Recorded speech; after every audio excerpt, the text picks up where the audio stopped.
Alright, what's up y'all? So we are actually on the way to iCreate. We have a few bookings today, so we'll actually take you along with us.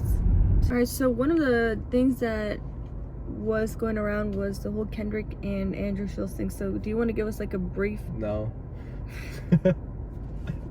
Kendrick said, "Don't let no white comedians talk about no black woman as law."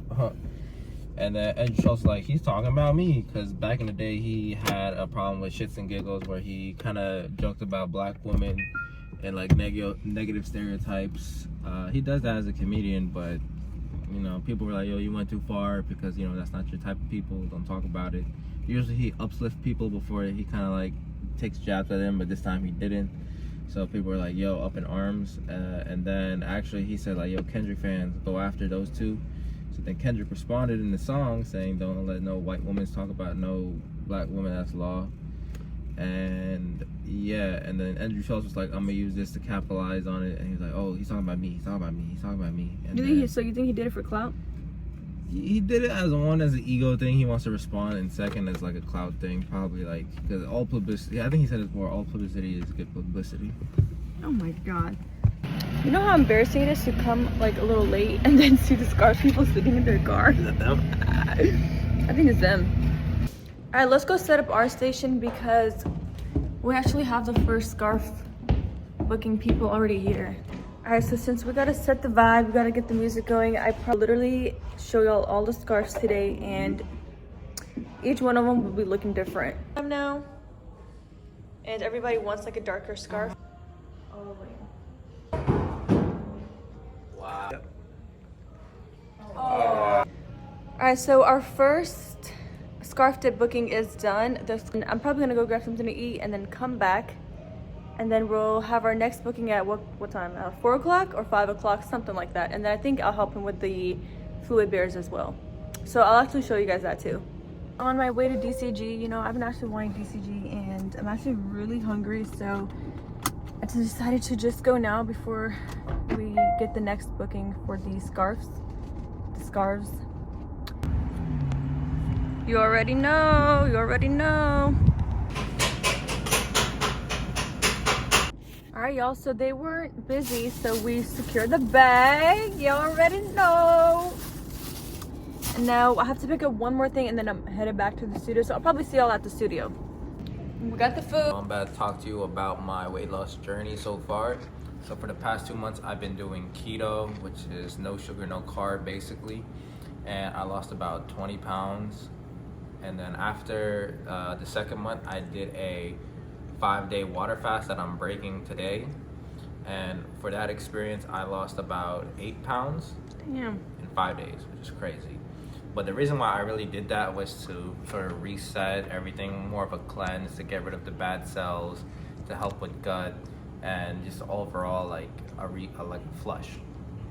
And for the first day, honestly, it was easy. People were like, oh, you're gonna get a headache, you're gonna get sick. But for me, like, I ain't feel nothing. I was like, yo, this is easy.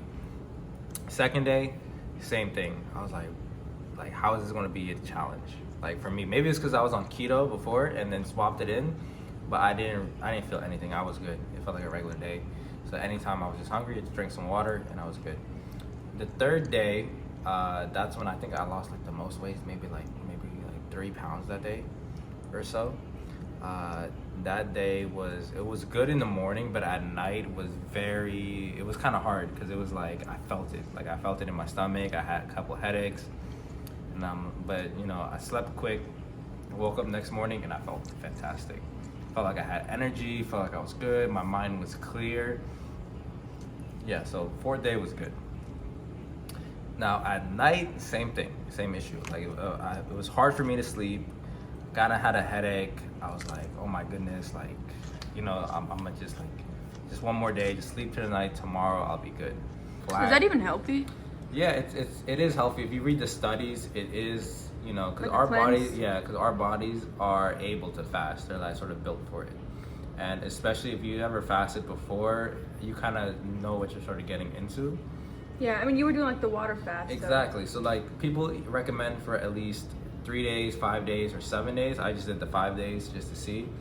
And I feel like the mistake I made is I could have got more like vitamins, more electrolytes, more things like that. Maybe even sea moss or charcoal, which people do. So to help, maybe I wouldn't have like those headaches at night if I had drank that. So definitely, if I ever do it again in the future, I'll definitely take that into consideration. But yeah, for me, it was, majority of the time, I was good. Especially in the morning, throughout the day, felt great, had good energy. I would recommend it. Alright guys, so I've actually been editing and I'm actually so tired of editing. It's so much fun to make the video, but when you have to edit, that's like the most draining part. So I've been sitting here and I think I need to take a break. And I'm probably gonna go to Camaria and why does my hair look like that? I'm probably gonna go to Camaria and get a coffee and make a video on that for my other page, and then I'll come back, and by then I think we will have all of the fluid art guests already here. Alright guys, so I have left the studio once more. I thought I wouldn't leave, but I am literally leaving it right now. I'm about to go to Camaria. It's a Yemeni coffee place. It's actually really good, and it's in Vienna, which is not too far from here because we are in Vienna. We're boarding Vienna Tyson, so I'm gonna go there now, and then I'll probably catch y'all there. So let me actually tell y'all a crazy story while I'm in the car, because if you know, you know, but if you are someone who hosts Airbnbs and these type of things, you know that sometimes you have to deal with not so good people, let's just put it that way. I remember like the very first ever guest that we had, because I will never forget this. They booked, and I remember like we were really excited because we were like, oh, we got our first booking for the house, let's go, let's make sure everything is straight, let's make sure everything is right, because we've never done this before. We're finally in that space. We were standing outside the house and they came, and it was like I think 2 cars that pulled up. And I swear to God, as soon as they saw the house, like they stood outside the house and we were like, oh, why are they not saying hi to us? So they were just like minding their own business. Like I think one of them was on the phone, and there was a guy who was just like walking on the sidewalk right outside the fence, like a little fence thing. And then me and my husband were a bit confused, but we were still excited, right? Because we were like, oh, it's our first guest, whatever. So they pull in. All the cars pulling. It was like 2 cars. It was like a big group though. And as soon as they saw the house, they were like, oh, we have to go. To be honest, they didn't even give a full answer. It was just like, oh, we don't want to stay here. And then in my head, I'm thinking, what could be that bad? You didn't go to see inside the house. You just saw the outside of the house. Keep in mind, it's a 1942 built home, right? And we like fixed up some things. We fixed the flooring. Like my husband redid everything and painted and made everything look a little more modern, but they didn't even see the inside of the house. So they saw the outside and they literally dipped. Honestly, the way they acted was really rude. I was actually surprised that they acted like that because they had kids, and I would have assumed that they either drove from somewhere far or came from somewhere far, and it's not easy to just go on Airbnb and find a house that you like want to book. Sometimes there's no houses even available, right? Or the dates are not available. So I don't know where they went, but I was just surprised that they acted like that. We've made it to Camaria, and now let's go inside and get our coffee. Alright guys, so we got the coffee. My hand is full of paint. And then he just gave me this chai, which is actually really good.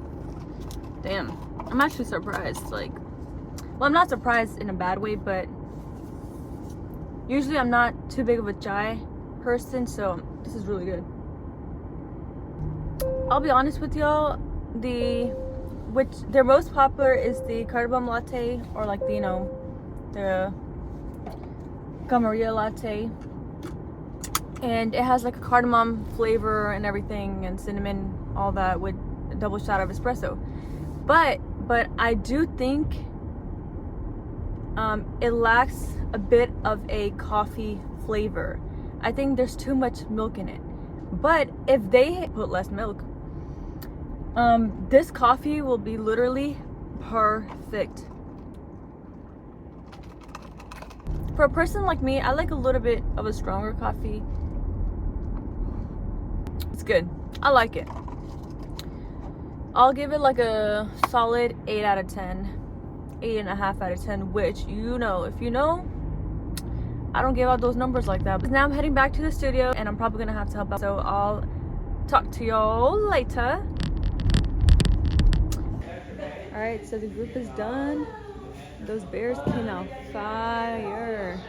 And so also our 5 p.m. scarf dip booking got rescheduled for next Saturday. So I'm just gonna continue editing this video.